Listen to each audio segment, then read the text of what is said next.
Estudo do Evangelho de Jesus, segunda carta de Paulo a Timóteo. Segunda Timóteo, segunda carta de Paulo a Timóteo. Esta é a última carta escrita pelo apóstolo Paulo. Nela lança o último desafio a seus companheiros de trabalho. Cada carta de Paulo era um desafio a ser cumprido, a ser seguido. Paulo, mais do que ninguém, vivenciou o Evangelho em plenitude. E ele esperava que cada um de nós que viéssemos a seguir o Cristo, aprendêssemos a seguir o Evangelho tal qual ele seguia. Capítulo 1 de 2 Timóteo. Paulo, apóstolo de Jesus Cristo pela vontade de Deus, segundo a promessa da vida que está em Cristo Jesus. A Timóteo, meu amado filho, graça, misericórdia e paz da parte de Deus Pai e de Cristo Jesus, nosso Senhor. Então, ele faz a saudação a Timóteo, identifica-se como aquele que procura seguir as promessas do Cristo e que está passando para Timóteo como um filho, uma mensagem, um conselho e uma recomendação. E Timóteo, certamente, essas cartas eram lidas nas igrejas por onde Timóteo passava, levando as ideias, os sentimentos e as orientações necessárias a cada um, exortando cada um a fazerem o que fosse melhor para o processo evolutivo, respeitando as regras da sociedade, mas principalmente respeitando os princípios estabelecidos por Jesus. Dou graças a Deus, a quem desde os meus antepassados sirvo com uma consciência pura, porque sem cessar faço memória de ti nas minhas orações, noite e dia. Paulo exorta a consciência tranquila que ele tinha de servir a Deus, sendo treinado, educado para o trabalho de servir ao Deus inicialmente israelita, segundo os parâmetros de Moisés, e depois ao Deus cósmico, segundo os parâmetros de Jesus. E também lembra que ele sempre está de noite e dia em oração, por todos, mas principalmente por Timóteo. Desejando muito ver-te, lembro-me das tuas lágrimas para me encher de gozo, trazendo à memória a fé não fingida, que em ti há, a qual habitou primeiro a tua avó Loide e em tua mãe Eunice, e estou certo de que também habita em ti.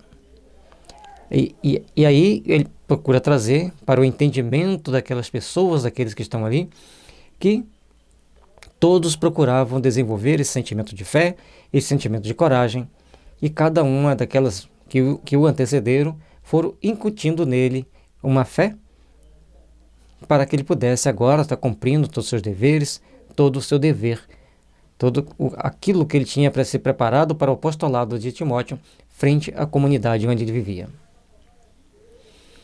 Por este motivo, te lembro que despertes o dom de Deus, que existe em ti pela imposição das minhas mãos. A partir do momento que Paulo impõe as mãos a Timóteo, desperta nele os dons divinos, de cura, de transformação, de melhoria daquelas pessoas e um poder magnético especial para dirigir as pessoas e levar a elas essa força íntima, esse sentimento de amor e de paz. Porque Deus não nos deu o espírito de temor, mas de fortaleza e de amor e de moderação. Não é de ter medo de fazer os trabalhos que precisa de fazer, mas firmeza, amor e moderação. Saber ser moderador, saber ser firme e amar a todos indistintamente. Portanto, não tenha vergonhas do testemunho de nosso Senhor, nem de mim, que sou prisioneiro seu. Antes, participa das aflições do Evangelho segundo o poder de Deus. Todos estavam ali para dar um testemunho e ele deveria ter coragem. E que coragem tinha que ter naquela época para dar testemunho do Evangelho. Porque muitas das vezes as pessoas eram ameaçadas de morte, de perseguições cruéis. E Paulo se sentia um prisioneiro de Deus e também um prisioneiro de Timóteo, por dedicar muita energia nas suas orações por Timóteo. Antes participa das aflições do Evangelho segundo o poder de Deus. Todos ali viviam as aflições, como eu expliquei antes, das perseguições, do assédio de pessoas insensíveis, inescrupulosas, que tentavam fazer de tudo e tomar todas as ações para prejudicar o evangelho nascente. Portanto, não tem vergonha do testemunho de nosso Senhor, nem de mim, que sou prisioneiro seu. Então ele tinha que dar testemunho de Deus e testemunho de Paulo. Mas lembrando que Paulo era prisioneiro de Deus e que ambos participavam das aflições do evangelho. Antes participa das aflições do evangelho segundo o poder de Deus. Então todos eles estavam naquela condição de serem prisioneiros, de estarem passando por várias situações. Um lado, prisioneiro, no sentido de você estar preso ao evangelho, de lutar pelo evangelho. E outras vezes prisioneiro porque estava preso mesmo, em nome do evangelho. Que nos salvou e chamou com uma santa vocação, não segundo as nossas obras, mas segundo o seu próprio propósito, e graça que nos foi dada em Cristo Jesus antes dos tempos dos séculos. Paulo demonstra que tanto Timóteo quanto ele mesmo, Paulo, já tinha sido chamado para aquela obra, preparado em muitos séculos anteriores, para que pudessem compreender a importância da missão que eles teriam pela frente e dar conta dela.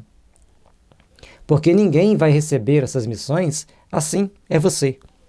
Todos que recebem essas grandes missões têm uma preparação anterior, tem alguém que os prepara anteriormente. E que é manifesta agora pela aparição de nosso Senhor Jesus Cristo, o qual aboliu a morte e trouxe à luz a vida e a incorrupção pelo Evangelho.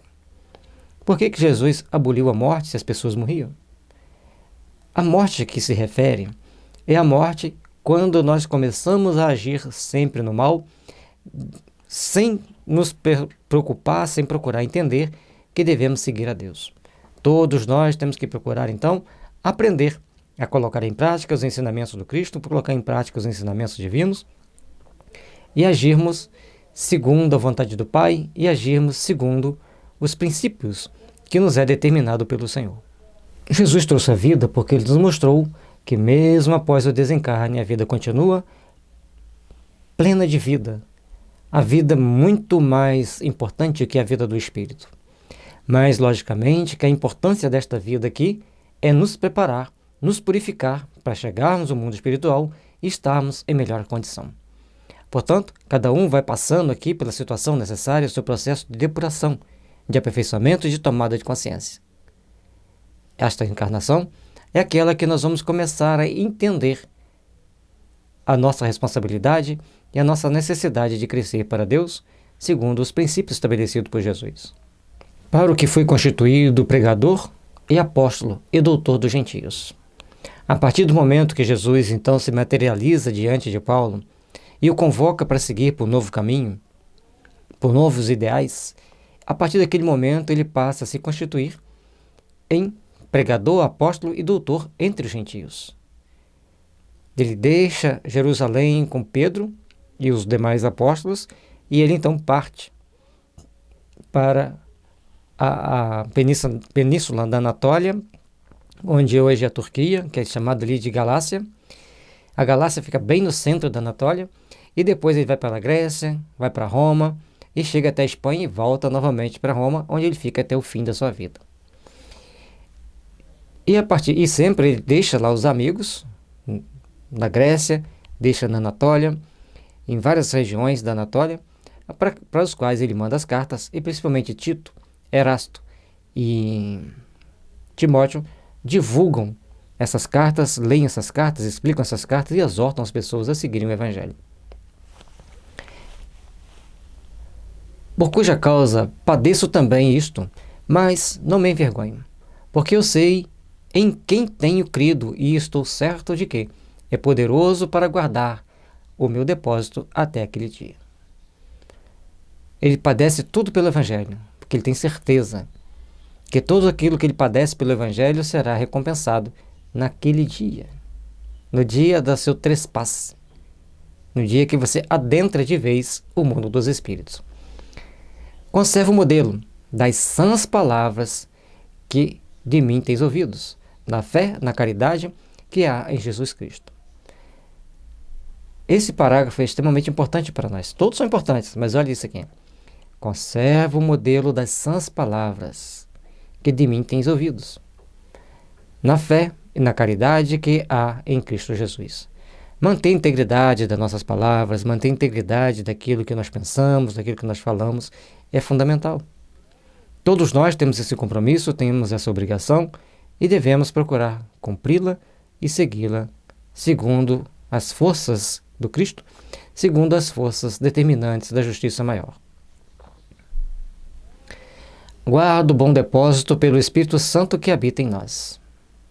Bem sabes isto, que os que estão na Ásia, todos se apartaram de mim, entre os quais foram Figelo e Hermógenes.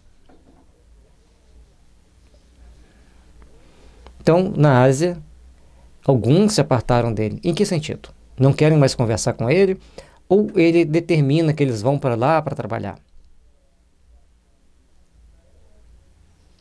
O Senhor conceda misericórdia à casa de Onesíforo, porque muitas vezes me recreou e não se envergonhou das minhas cadeias.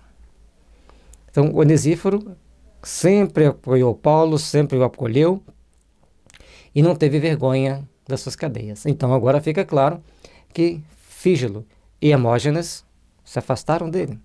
Ficaram com vergonha das suas cadeias, daquelas punições que ele recebia às vezes, muitas das vezes por calúnias do próprio povo hebreu, que não admitia que ele, sendo um grande doutor da lei, tivesse abandonado o judaísmo para dedicar-se de corpo e alma ao cristianismo.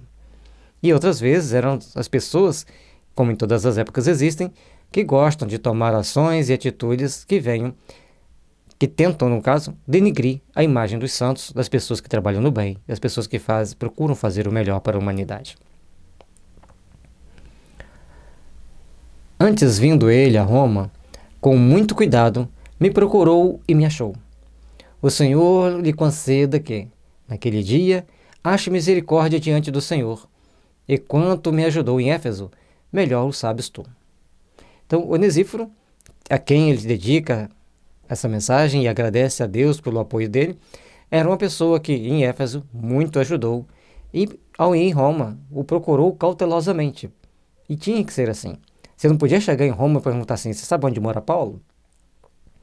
Porque as autoridades romanas ficavam de olho nos cristãos.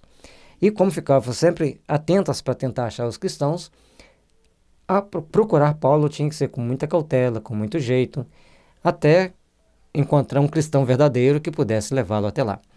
Todos esses cuidados fazia parte da vida dos primeiros cristãos. Não tinham a liberdade de trabalhar e falar livremente sobre o cristianismo.